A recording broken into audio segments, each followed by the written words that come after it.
Hello and welcome to the NBA Outlet presented by OTGBasketball.com. I'm your host, Nick Fay. With me, as always, Kory Waldron. And back again this week, special guest, Matt Chin. What's up, fellas? What's going on, guys? Happy to be here. It's a beautiful Saturday. Internet was down for the entire morning, so I'm glad it's up for the pod. Perfect timing. Internet is back. The NBA is full of news. We got plenty of things to talk about before we get started. Just a reminder, you can listen to NBA Outlet on iTunes, Blog Talk Radio, Google Play, and OTGBasketball.com. So let's get started with the Nikola Mirotic trade. The Pelicans sent over Jameer Nelson, Omer, Asik, Tony Allen, a top 5 protected first-round pick, and the Pelicans received Mirotic and a second-round pick. What were your thoughts on this trade, guys? I think it's really interesting from both sides. Obviously, this is one that's been rumored for weeks, and they just had to figure out the financial details, especially with Mirotic's second-year option. I think it's pretty clear that Dell Demps is all in with this team. He's not ready to give up on Anthony Davis yet, as much as Twitter might be clamoring for him to do that. And I think they're still going to give DeMarcus Cousins a max offer, maybe not max years, but through 2021 when Anthony Davis's contract runs out. And Mirotic is not going to replace what Cousins' value is or anything like that, but he's a solid rebounder, 9.2 rebounds per 36 minutes, and he stretches the floor for them. I do wonder if Davis is completely comfortable still playing the center position, especially now that they've lost out on Greg Monroe. But it's nice to see that New Orleans, who's such a small market franchise, is being aggressive at the trade deadline, despite what happened to Cousins last weekend. Yeah, you make a lot of good points, Matt. The only thing I don't like about this trade in terms of the Pelicans is it's another first-round draft pick gone. Obviously, the pick wasn't going to be anything great because of how they're playing this year. But as Preston Ellis, I know once this trade went through, I'm sure he was a little bit upset, our Pelicans guy, about them losing another first-round pick. Because the only first-round pick they still have on their roster the last several years is still Anthony Davis. No one else on this team is from a draft pick in the first round. Which is very, strange and odd. I think I would have liked this trade a lot more, too, if they got Greg Monroe. Obviously, they got Mirotic. He's been really hot this year. Hopefully he can keep it up for them. I'm sensing a cold spell will come, especially once he tries to get integrated in the new system. But it's a solid trade for both parties. The Bulls, they get an asset. They get a draft pick, and then they're going to waive Tony Allen, who the Cavs will probably sign. And then Jameer Nelson they're going to get a run to. But I think Jameer Nelson will probably get waived too. And that's somebody, too, a contending team could use. Yeah. What do we think that Mirotic is going to bring to the Pelicans? Obviously, you guys mentioned he's shooting 42% from the three line. He's been a hot scorer. He's on one of these hot flashes. He's been known to be streaky. Do we think he'll stay hot with New Orleans or he'll cool off? He's been super hot, so I wouldn't be surprised if he cools off, especially because it's going to require a little bit of a gelling chemistry period. But I do think he fits what they need in a lot of ways. DeMarcus, he's a better shooter than DeMarcus, and I think anytime you have Rondo as your point guard, you need to maximize the number of catch-and-shoot three-point options that you have.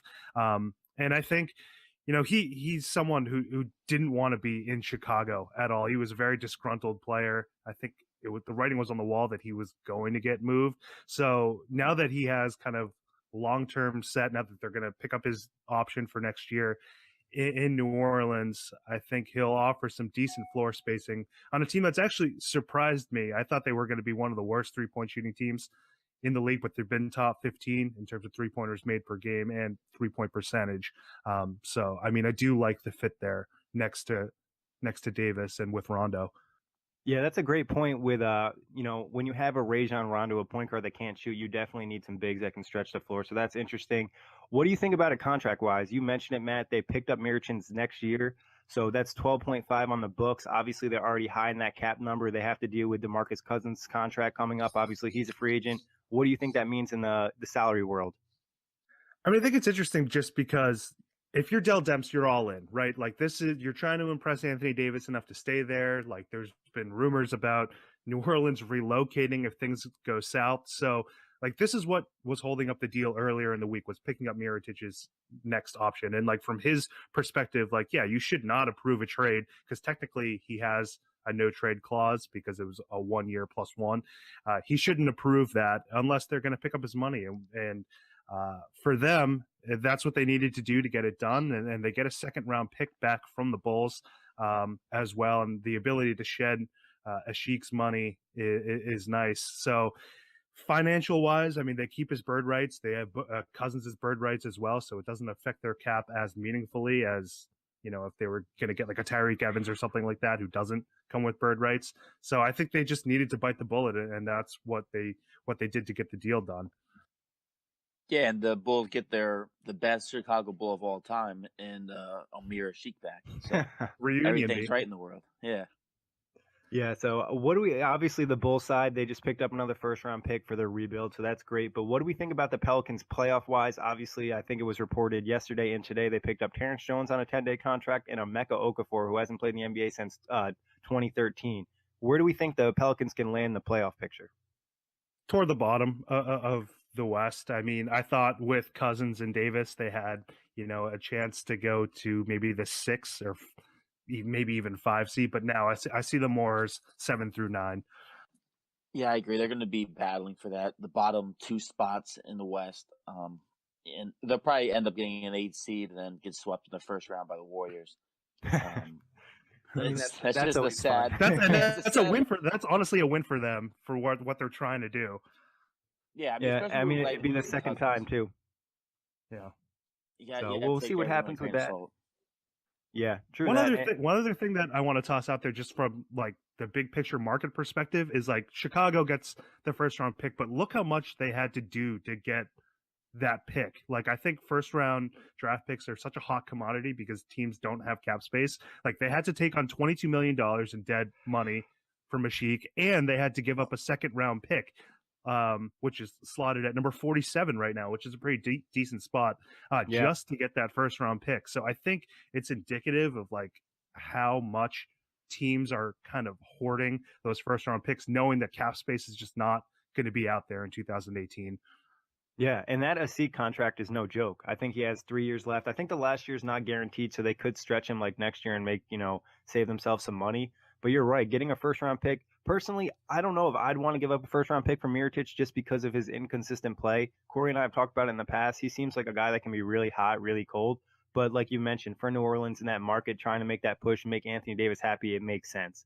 But let's talk Greg Monroe. Obviously, you mentioned he didn't sign with New Orleans. He signed with Matt's Boston Celtics.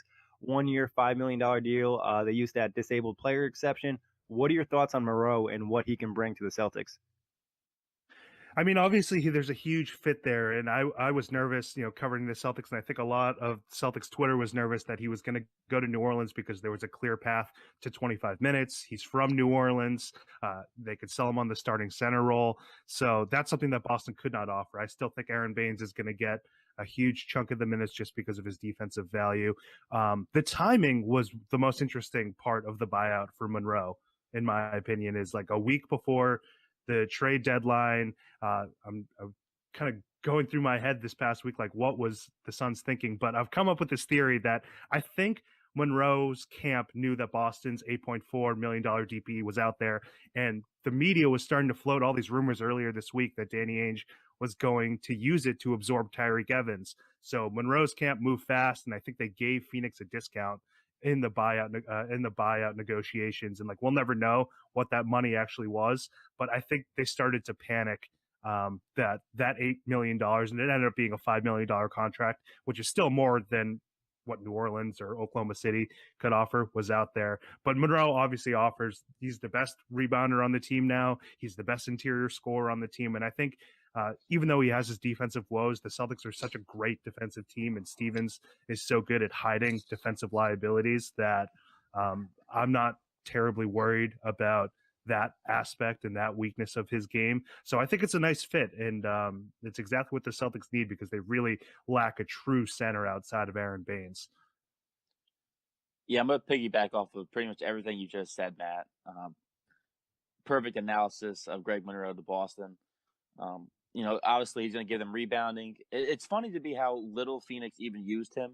They started using him this past month to really, I thought, like up his trade value. And like you said, it was very strange, obviously, with, what we got 6 days left or whatever, and they buy him out instead of trying to trade him. But he's going to address a rebounding issue in Boston. He's going to be a nice scoring punch off the bench. And like you mentioned, Brad Stevens hit Isaiah Thomas better than anyone probably could have last year defensively. And it's going to be the same thing with Greg Monroe. They'll just do different things to make him less of a liability, and he'll probably fit in a nice, 20 to 25-minute role for them. What do you think was the main reason for signing with Boston? Like Matt mentioned, New Orleans, OKC. I think there was a few other teams interested. Why do you think he chose Boston? Was it the money or was it the chance at a championship? I think it's a combination of both. I mean, there was definitely more minutes in New Orleans than there are in Boston, just because Aaron Baines has been so fantastic for them defensively, and I don't think they're going to fully get away from Daniel Tice because he's starting to play a lot better and he's becoming a lot more confident in his offense. But Monroe last year was the first year he's ever been in the playoffs. And he was actually fantastic off the bench in that series against Toronto for Milwaukee. So I think, he must have some interest in getting a deep playoff run. And, Brad Stevens has a track record of maximizing every single role player. So that's not a bad equation and someone to hit your wagon to as you go into free agency this coming summer. I think it's got to be a little bit about money. And this is a place where he can really up his value for next year. If Isaiah Thomas, let's just say like a what if he stayed in Boston and had like another year like last year, someone would have paid a boatload for him. And who knows if he would have been the same player, in a different system.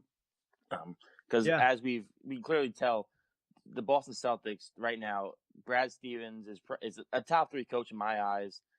He still gets slept on, but there is no one better, I think, at utilizing guys at the best of their ability. Because every single guy from the starting lineup last year, between Avery Bradley, Jay Crowder, and Isaiah Thomas, none of them are having good years really. They're all having down years, and whether that is because of their new fit or whatever, I think it's just a credit to how good Brad Stevens is getting the most out of his guys and using them properly. Yeah, Matt and I were speaking of that before we started recording. I think that's a big factor, coaching and Brad Stevens getting the most out of his guys. It's appealing to players, and going forward in free agency, it'll definitely help. But one sour note to talk about, sadly, another injury in the NBA. Malcolm Brogdon, partially torn quad, out 6 to 8 weeks, and they just got Jabari Parker back. It really sucks for the Bucks. Similar thing happened to them last year with Chris Middleton and Jabari Parker. What are your thoughts on Brogdon going down and what it means for the Bucks? Yeah, I mean, it's tough.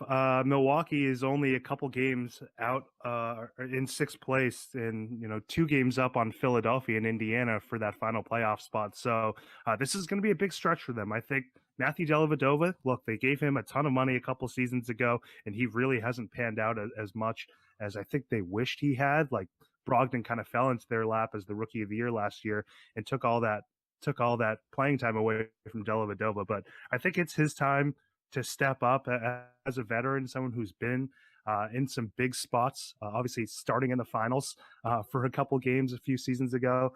And then the combination of Jabari Parker and Middleton are going to have to really step up as well offensively. I think Brogdon brings a lot of toughness on both ends of the floor. I read a stat that the combination of Parker, Middleton, and Giannis have played 0 minutes together over the past 2 seasons, outside of last night when Parker came back. So I'm curious to see if there's going to be an adjustment period, but look, Milwaukee, they don't have a lot of time to really figure it out on the fly. They're trying to, maintain their playoff positioning. And I think Brogdon is someone who's been a great glue guy for their rotation. And I'm interested to see, how they adjust to that kind of injury.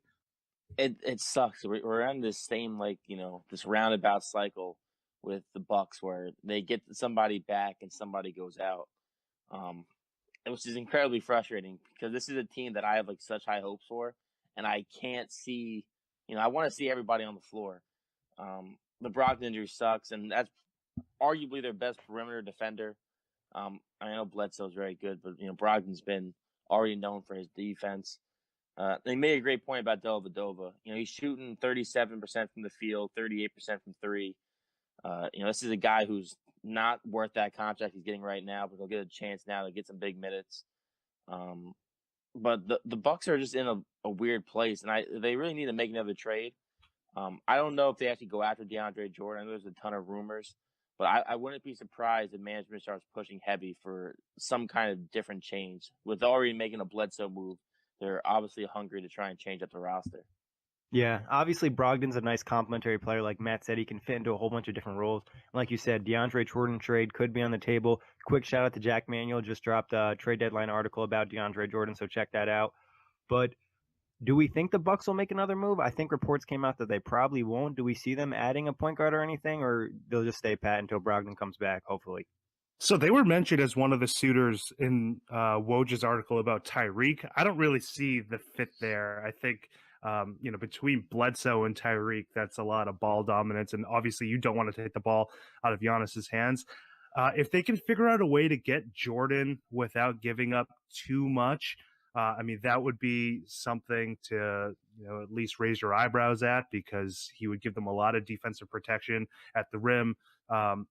Some ability to do some lobs and dunks at the hoop. But if you get DeAndre, he's going to opt in to next year. I really think he's not going to make that max salary that some people are talking about.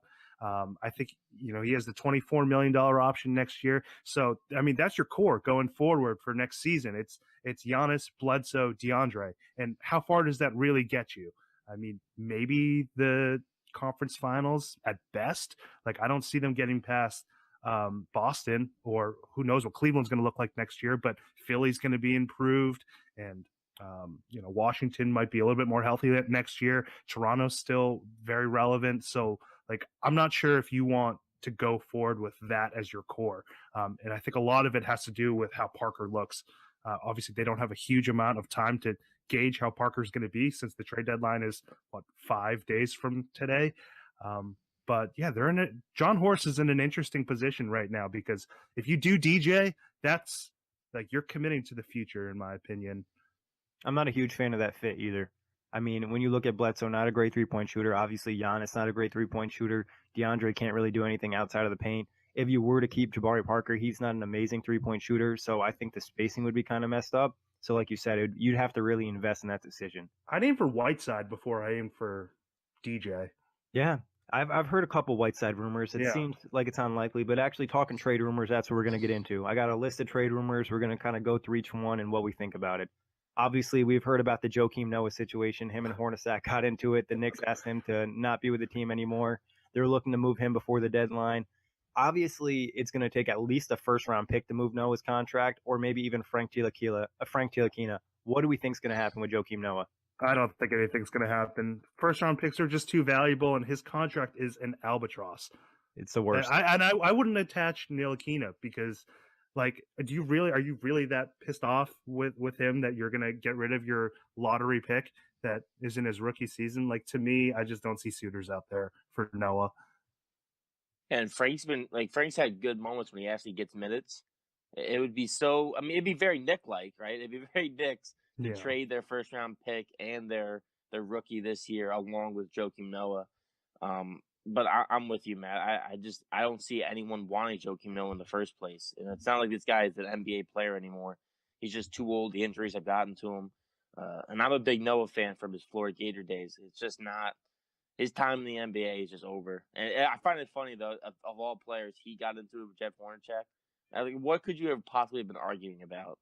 That was so bad that you are banned pretty much from team facilities. I think, I've just heard rumors. I've talked to a few Knicks fans. I guess there was some incident where, the Knicks had played Golden State. They arrested a ton of guys, and Joakim Noah was told he was going to see minutes in that game, and he was going to be able to play a good chunk, and I guess that he didn't. And then something happened at practice, and they just got into a heated exchange. I wouldn't have been surprised, though, if they didn't see eye to eye the whole season. They don't seem like two that would get along, and obviously Noah expected to see some minutes when he came back. It didn't happen at all. Is a buyout possible, or is this contract just too ridiculous? I don't know. I'm looking at it now. $37.8 million over the next 2 years in dead cap space. I just don't think it's. They're in a tough position because they can't play him. They probably should just shut him down and keep him away from the team, so Porzingis and Ntilikina can really develop a chemistry without distractions. So to me, that dead cap hit is just too tough to get off of, to let go of multiple first-round picks. They're just getting out of the Carmelo, draft pick frenzy to Denver. I think for the Knicks, it's important for them to hold on to their draft picks in case they do find someone who they can pair with Porzingis, because I don't think the New York market is as dead as it has been in terms of allure to frontline players. Yeah, especially with Porzingis there. Porzingis definitely is an attractive player to play with. So that could be something. And I think for the Knicks, if they're smart, like Kory said, as long as they don't make a Knicks type move, they're not really that close to contending. So sitting on Noah's contract's not that big a deal. Just spend some more time building up your roster, developing your players. What do we think about Willy Hernangomez and Kyle O'Quinn? Do we see one of those guys getting moved? Yeah, I do. I think you got to trade one of them only because there's so many centers on this roster, big men. You have to decide like what direction you want to go. And I think Hernangomez, especially after how he played last year, I mean, I don't get why he's completely out of the rotation there. I mean, Defense, I I believe. good. Is that really why? I mean, it's not like Cantor gives you much defense. I think even Cantor could possibly get traded. I wouldn't be surprised if one of those guys get moved. I know the Warriors were tied to Kyle O'Quinn in a rumor recently. I would love to see Cantor traded, by the way, just because it'd be hilarious to him, give his loyalty to another franchise, and then they just, all right, business decision, you got to go. I think both the Hernangomez, that's how I'm going to refer to them plurally. Both Willy and Billy and Wancho are out of their respective rotations, but I still think there's a lot of intrigue about both of them. Like they're in their early 20s, they're on rookie salary scale deals, like less than $2 million, $3 million a year.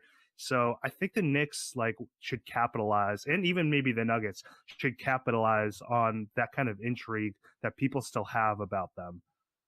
Yeah. Honestly, Hernangomez, the Knicks version, he did a pretty good job last year. I think he was second team all rookie. He had some impressive post moves, and I think you could work on his defense. He definitely has some nice skill set to him. So we'll see what happens with the Knicks. A report came out, I believe, yesterday that everybody on the Hawks is available. Who do we think is moved from the Hawks? Hopefully not John Collins, but everyone else I would be down for that. Yeah, I think that makes sense. John Collins is the only guy that you probably keep. I mean, Marco Bellinelli, Ersan Ilyasova, they seem like key names. Wayne Dedmon's been a name mentioned a lot. Kent Bazemore, another guy. Dennis Schroeder could definitely help a team. So I don't know. I think the Hawks are just trying to grab some assets. What do you think, Kory? I mean, there's a lot of guys I wouldn't mind seeing on a different team, like Teron Prince. I mean, he's been solid for them. Yeah. He's had some big games. I mean, Kent Bazemore's contract kind of annoys me. But, he's a high-energy guy. We talked about him kind of maybe if the Cavs wanted to change up things. I'm with you, though, Matt. You can't trade John Collins. You got to have something to have the fan base attach themselves to. You got to hold your head to something, yeah. Yeah, and go ahead. Does that mean Dennis Schroeder's also on the market? Or is that... I've heard of Schroeder being on the market before. I heard that rumor as well. That's interesting. Yeah, I mean... The thing about Ilyasova and Bellinelli, those are the kinds of floor spacers that can just sort of fit seamlessly into any contender's roster. I don't think you have to overhaul your offense to fit them in. So those are guys for teams that strike out on Lou Williams or they strike out on Tyreke that they could look to for maybe some second round picks or something like that. But Atlanta really should be focusing on ping pong balls. I watched them against the Celtics last night. They're a team that you can tell their head is just not in it. They hear all the noise and stuff. The Celtics dressed 11 players last night and 7 of them were rookies and they blew the Hawks out. I know it was a 9-point game, but it wasn't that close. Yeah, exactly. And I think the Hawks kind of know it's tough when you're a bad team and eventually early in the season it's easier to kind of grind out wins. No one knows they're going to sleep on us. But at this point, you know what you're getting from the Hawks. They're playing a lot of young guys. If I'm the Hawks, I'm sitting on Taurean Prince and John Collins. I wouldn't trade Prince because I think you probably want to have that young wing around. And you don't really have much of anything. So I would probably sit on that. If I'm them, just grab some assets and keep building forward. Like you said, Matt, tankathon, try to get that high pick. But going back to DeAndre, go ahead, Kory. If you could get Prince, though, that's one of their more intriguing assets, in my opinion. That's a guy who's young and finally, coming into his own at the age of 23 already. And he might be able to bring in a decent amount. He has 2 more years left. He signed, 3 more years left. Signed for $2 million next year, $3 million the year after that. $4 million qualifying offer in 2020, which someone will pick up. And then you get his restricted free agency rights. That is someone that you would be able to definitely get a first round pick for just because of the asset value that he brings. But at the same time, he's 23. He could theoretically be part of their rebuild, part of their core for when they do kind of rise back up after, they're tanking for the next couple seasons. Yeah, I think he's a guy that you could see starting on a contending type of team just with his skill set, not being a number 1, 2, or 3 option, but just being one of those complementary guys. So, interesting decision for the Hawks. Obviously, when teams are looking at it, it's like, how far do we want to go in this rebuild? Do we want to go completely, or do we want to keep some of the guys we have around, or what are we thinking? But back to DeAndre, we mentioned him before. He's been tied to the Cavs, Bucks, Blazers, Heat, Magic, and even a few more teams. Do we think DeAndre gets moved for sure, and where? I do think he gets moved. I'm still not sure where. I still feel like the Cavs are just sitting there like with a doomsday button, just like sitting right in front of them to like make just any kind of trade to shift up the roster. And like I don't want to say he ends up in Cleveland, but like I still feel like that's the place he's gonna end up, just because of how everything has been. But I don't. If you trade Blake Griffin, realistically, you got to think they're going to overhaul the roster in general. Because I just don't know why you keep DeAndre and Lou, any farther if you're getting ready. You know what I'm saying? Like, it's just how the trades have fallen so far. It doesn't only make sense for DeAndre and Lou Williams to be next up. And they technically don't have max cap space, even though they got rid of Blake Griffin's money. Like I was talking about it earlier, DJ's $24 million option, like I think he's opting into it. So the Clippers don't want to have that on their 2018 cap space. So like there's an incentive for them to get rid of him now if they're really going to try to market some premier free agents over the summer. So, I mean, the Clippers still have a lot of work to do. Like Lou Williams is still out there. There's plenty of rumors about him going around. And yeah, maybe it is the Cavs. Maybe like they're finally willing to get off the Brooklyn pick and go all in and just say, screw it. We're going to try to appease LeBron again, even though they've done that countless times over and over again. But I think that's the best fit and probably the team that's the most desperate at this point who has a need. What do we think about a trade like this? The Clippers send DeAndre, Lou Will, the Clippers pick, to the Cleveland for salary matches with either being Tristan Thompson, Amon Shumpert, and then they send the Nets pick. I don't think you need to send another pick if you're going to send DJ and Lou Will. Well, I'm saying if they send the Nets pick because it's such a high pick that. No, I thought you said the Clippers are sending a pick to Cleveland too. Yeah, sending Detroit's pick because just to kind of balance it out because they don't want to give up, the lottery pick, and this is the way they kind of entice them because I would say probably the Nets pick, the way they're playing is probably going to be more into that 7 to 10 range where you're probably looking at Detroit's pick. What do we think, like 17 to 20? So I don't know. I'm just saying if I'm Cleveland, I would take Avery Bradley before I took Lou Williams. Okay. I like that. I like that trade, but for like what they need, like they don't need another score first point guard. They have like 17 million of them already, none of which have been playing very well at all. But like Avery Bradley is someone that you can match up with Kyrie Irving. You could match up with Steph Curry if they even make it that far. He's been those guys' kryptonite to the extent that those guys can have a kryptonite. And I could see Avery Bradley picking up some extra juice playing with LeBron. Yeah. I don't know. And LeBron just gets a lot out of guys, and that could be a guy that I think would pop his game up. So DJ and Avery Bradley, that is something that I think if you're Kobe Altman, like we're talking like Nets pick should be in play for that sort of package. Yeah, that's definitely intriguing. I kind of forgot Avery Bradley was there, but I think that'd be a guy I would move to, especially on the expiring. If I'm a team who's looking to possibly go into one of these rebuilds / I'm going to try to make a splash in free agency, I want to get value for all these expiring contracts that I can. You know what I mean? Like if you have Avery Bradley expiring, you have Lou Will expiring, try to get something for him. I think when you package these players, you're going to be able to get a better pick than if you were just going to trade one straight up, especially with the salaries trying to match up. But moving on, Tyreke Evans, another guy who's been in a ton of trade rumors. Where do we think he lands? Boston's been a big spot for him. The one thing I want to say about Avery Bradley quick is I read something this morning that the Thunder are now like in talks or like are they interested in getting him? I think the Thunder, I think that would be a great fit for him. He wouldn't have to have such a huge offensive load. He could just play his defense. I mean, he's way better offensively than Roberson, even as bad as he's been struggling. What were you saying, Nick? Tyreke Evans? Yeah, where do you think Tyreek's going to end up? It's funny because, like, if you asked me last trade deadline if Tyreke Evans was even in any conversation, where would he go? Like, I'd be like, I don't know. But it's just funny how the resurgence on Tyreke Evans has been this year. He's been phenomenal. it's got to be a contending team. I know Boston's interested. The money aspect is just perfect for Boston because he's not that expensive. I really don't know where Evans ends up. Boston's an interesting place.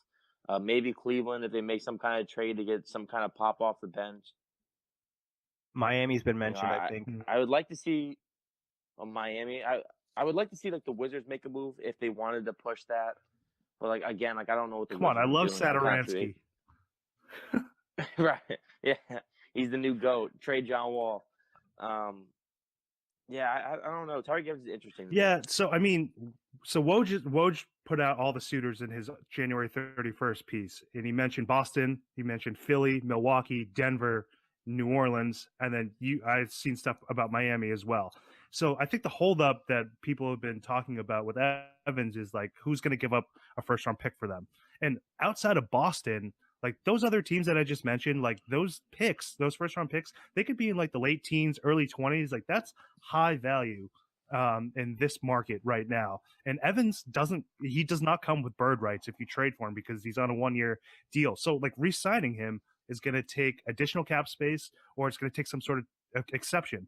And a first round pick is just like super rich for that. So I'm not entirely sure that Memphis is going to get what they're looking for, a first round pick. So like, would they settle for 2 second round picks, or something more creative that I thought of is if they can't get a first round pick, how about getting like a young expiring player who has restricted free agency rights who won't affect their cap space because they have 123 million committed to their 2018 cap, like between Gasol and Conley and Parsons. So like if they could get like a Julius Randle who they could match any offer sheet for, or I've heard a lot of rumors that Marcus Smart is falling out of favor right now in Boston because they're just fed up with his immaturity. Like they could match any sort of restricted free agency offer that he gets because those guys come with their bird rights. Like would they be more willing to take that if they can't get a first round pick versus like 2 second round picks or like young cheap developmental players on a $1 million deal? Like that's something that I would start to look into if I were Memphis, now that it's pretty clear that people are reluctant to give up a first round pick for him. Yeah, that's a really good point. And Memphis could use some young talent, and it kind of gives them some option. Obviously, with their cap books locked up with that, like you said, Conley, Gasol, Parsons. So see what happens on that front. And obviously, Evans' contract makes it interesting, too, being expiring. And like you said, no rights to him. But Wes Matthews, another guy mentioned on the market, that Mavericks are asking for a first. I personally wouldn't give up a first for Wes. What do you think will happen with him? And that's another team who, like we've already mentioned these last couple of guys, everyone wants a first, right? The draft picks are just the valuable asset. This draft class so far looks really good. I don't know. I'd be really hard for, like, if I'm giving a first round draft pick for Tyreke Evans, like that's different than giving one to Wes Matthews. Wes Matthews, he's not the guy from Portland. The Achilles injury did take like a half a step away from him. There are games where he's like 2 for 13 shooting. The next night he's hitting his threes and he's decent. He's just so fluctuating, and I'd be hard pressed to give up a first, especially because he's older. I don't know. They're not going to get a first for him. That's just selling high and hoping they're going to get it. He's the package you mentioned for Tyreke Evans, Matt, with like a couple second rounders maybe. Like I could see that and like a young asset for Wesley, but I don't see him getting a first. I mean, the thing with him is like the thing that I like about Wes Matthews' game is that like if you're a contender and you're looking for someone, like he doesn't need the ball in his hands. He could be a pure catch and shoot player if he really needs to be. But he's going to opt into his $18 million option next year. I think that's a no-brainer for him. So like, you got to think about your long-term cap space. Like, do you want Wes Matthews taking up $18 million of your, call it $110 million cap table? Like no. That's yeah. I mean, I don't. So like, what contender? And then at the same time, you got to match salary if it's a team that is contending. And I don't know, there aren't a lot of teams out there that just have $18 million sitting around for no reason. Yeah, you'd have to give up dead money. You'd have to give up a bad contract, like a contract you don't want, and that'd be the only way I'd be willing to give a first maybe for Wes Matthews if I got to drop off something disgusting like a Joakim Noah contract.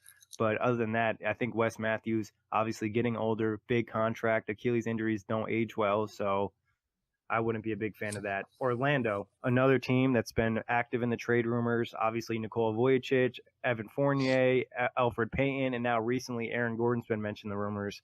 Do we think any of these big names get moved from Orlando? I mean, if Aaron Gordon is involved in any trade, it's going to be a lot going back to Orlando because he's a restricted free agent too, I believe, right? Yep, he is. Right, so that's value. I don't think he gets moved, but I definitely think Fournier, he's gone. Peyton, he's gone. Hazonia, he's probably gone. I think they're going to fire Sailor. I mean, if you look at anything around the Orlando Magic after how hot they started, it's just sad.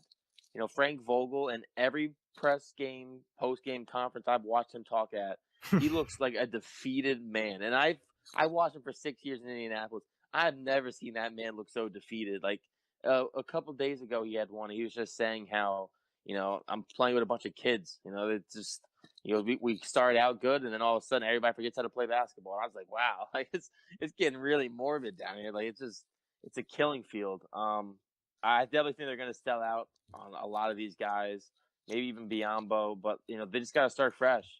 I mean, Jonathan Isaac hasn't really been around because he had the ankle injury, and then he doesn't play a lot. It's going to be a time for them, I think, just to reboot it.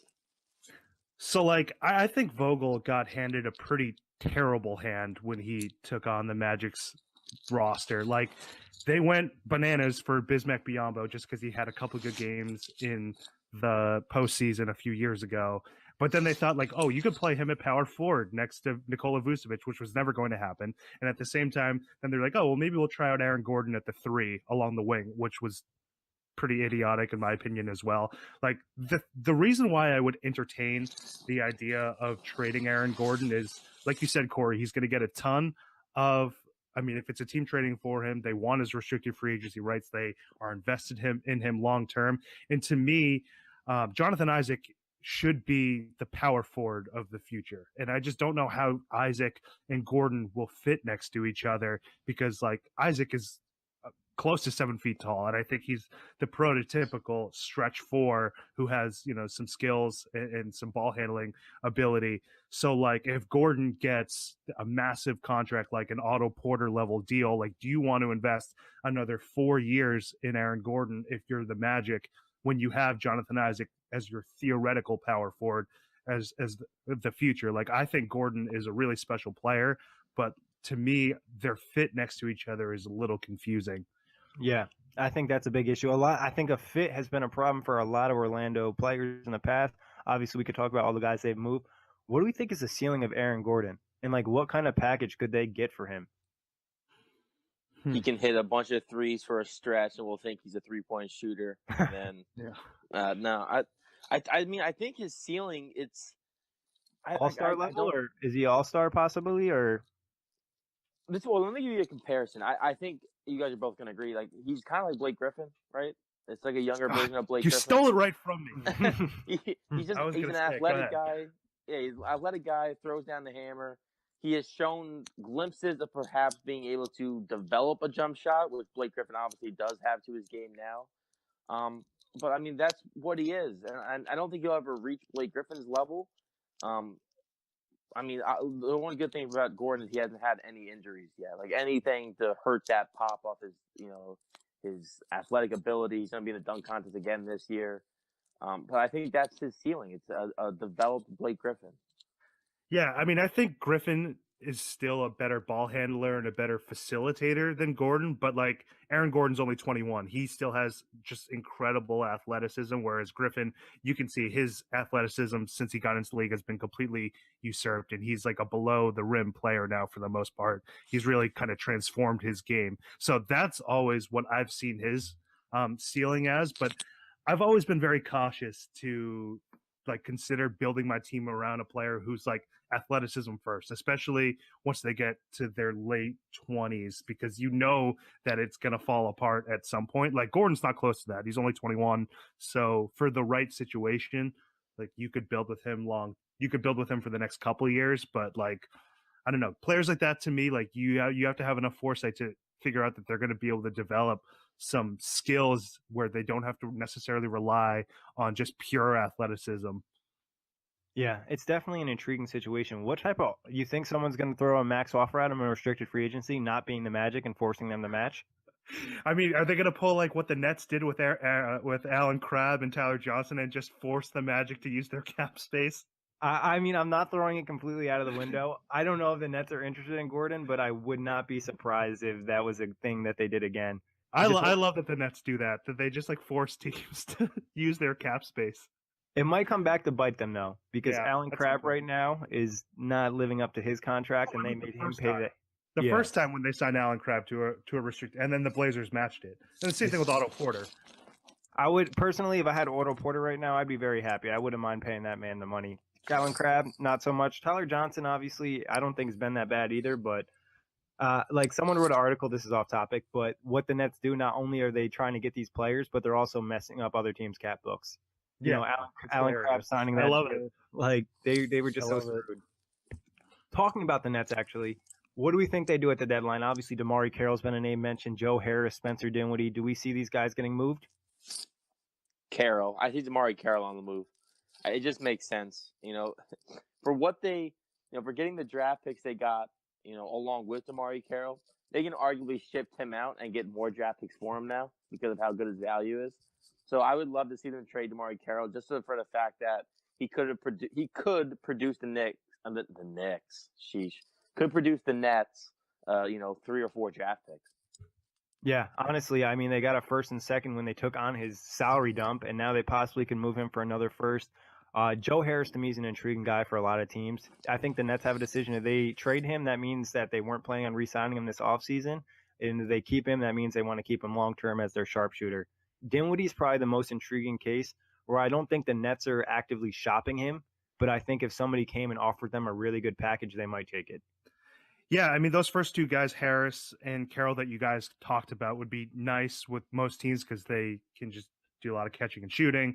I think Carroll has kind of revitalized a little bit of his value compared to where we saw him last year with Toronto. Like, people thought that was like such a terrible contract, and now it's really not looking too bad. But Spencer Dinwiddie, I think now that he's 24 years old, Yep.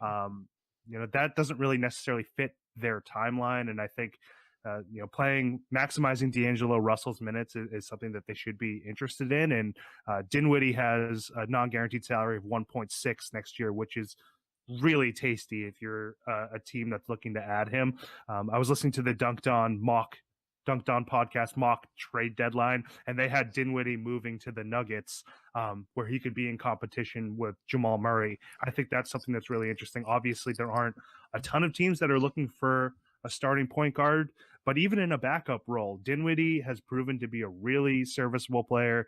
He has the salary of a backup player. So I think if the Nets, put him on the block, there could be some really intriguing suitors out there. What do you think they could get for Dinwiddie? Do you think they could get a lottery first-round pick or no? I don't think so. Just because they only have one more year. I mean, it's just next year's, even though it's a great salary, the 1.6, I mean, he's unrestricted in 2019, and if he plays the way he's playing right now for the next couple of years, then that's going to be a pretty sizable contract. So, I mean, maybe a late first-round pick. You'd have to find the right team, like something like the Spurs would be really interesting with Spencer Dinwiddie, because I think like Parker's on the back end, and DeJounte Murray is not ready yet. And like they're in an interesting spot because they don't know what's going on with Kawhi. But Dinwiddie could be a nice bridge between to just allow DeJounte to develop for a year or two more. And obviously, connection, Sean Marks and the Spurs, they wouldn't mind making a deal with each other. But moving on from the Nets, let's talk Lakers, the team they faced last night. They've been in a ton of rumors. Jordan Clarkson, Julius Randle, Larry Nance Jr., all the main topics. Out of those three, who gets moved? I think Clarkson is probably like the easiest guy to move right now because he's been so good in Lonzo Ball's absence. I have him in fantasy, so I know how good he's been. But he's on that friendly contract, which was at the time he signed 4 years, $50 million, which in that crazy offseason was one of the better contracts, obviously. So I think he could definitely be traded. I think he does get traded. And then Julius Randle, I wouldn't trade him personally if I'm the Lakers because I think you could play him at a small ball center, but it just doesn't seem like they want to keep him and they don't necessarily utilize him properly. So I wouldn't be surprised either if there was a package deal with Clarkson and Randall somewhere. Maybe like the Hornets, if the Hornets wanted to like blow it up a little bit and move some contracts or something. But if you're getting anyone from the Lakers, they're going to want either expiring deals or probably draft picks. They're not going to want to take on any more contracts, as we know, because they're trying to free up as much as possible. Yeah, Clarkson's a nice candidate to be moved.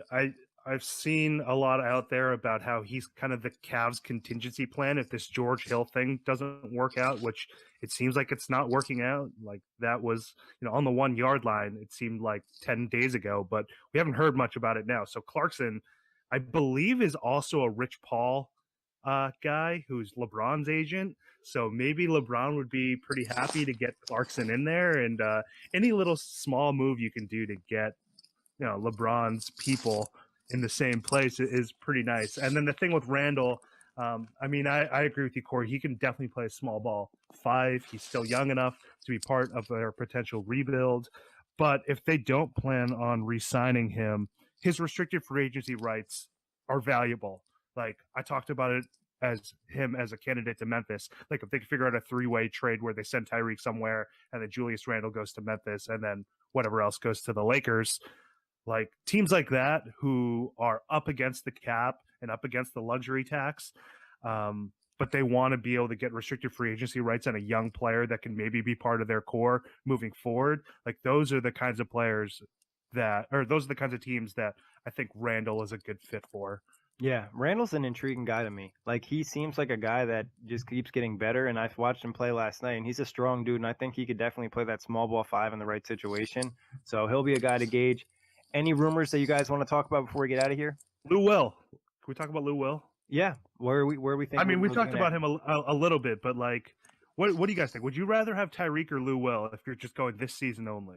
I mean, if I need a playmaker, I think Tyreke does a little bit a better job of like running the offense and getting his teammates involved and kind of setting guys up. Or I think Lou Will's more of that pure scorer. Obviously, this year he's been a little bit more of a playmaker. But I'm looking for pure scoring. I'm going with Lou Will. If I'm looking for more so playmaking, I think I might go with Tyreke.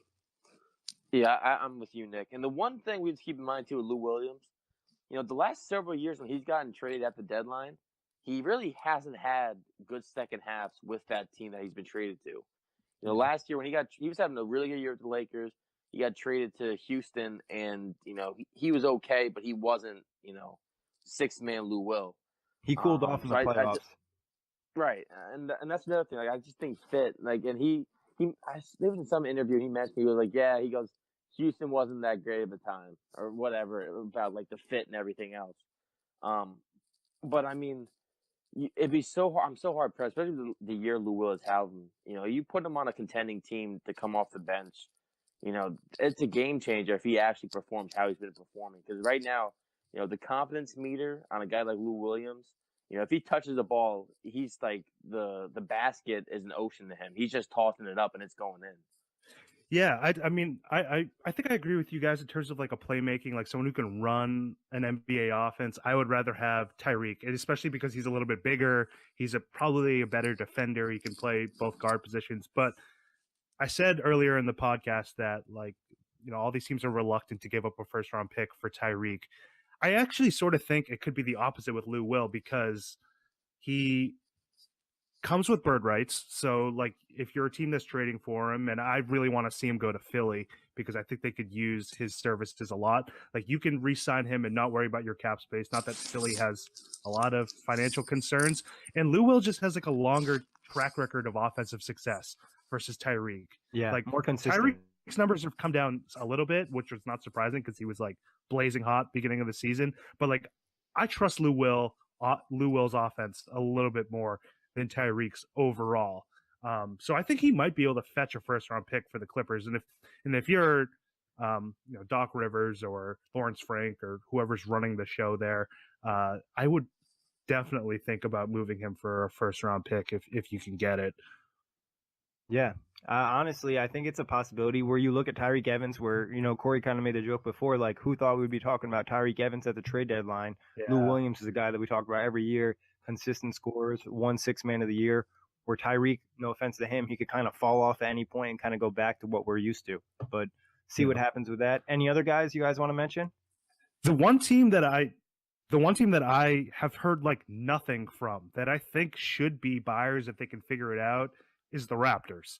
Yes. Like they are in prime position to take over the East. Like Boston is susceptible, and obviously Cleveland has its weaknesses as well. Like, why aren't we hearing more about the Raptors trying to make us not necessarily like a big splashy move, but something that can like give them an upgrade either along the wing or like replacing Valanciunas? Like, I know it's hard to get off of his money, but like if I'm the Raptors, I'm like all in with this core. Like, it's fine to give up a first round pick because you have so many young players like Kabokolo and Anunoby and Powell and Van Vliet and Siakam. Like, all those guys are still developing. Like, you don't necessarily need your draft picks moving forward. So like if I'm running the show up in Toronto, I would really think about finding someone who can give us an upgrade immediately, because I think the East is wide open.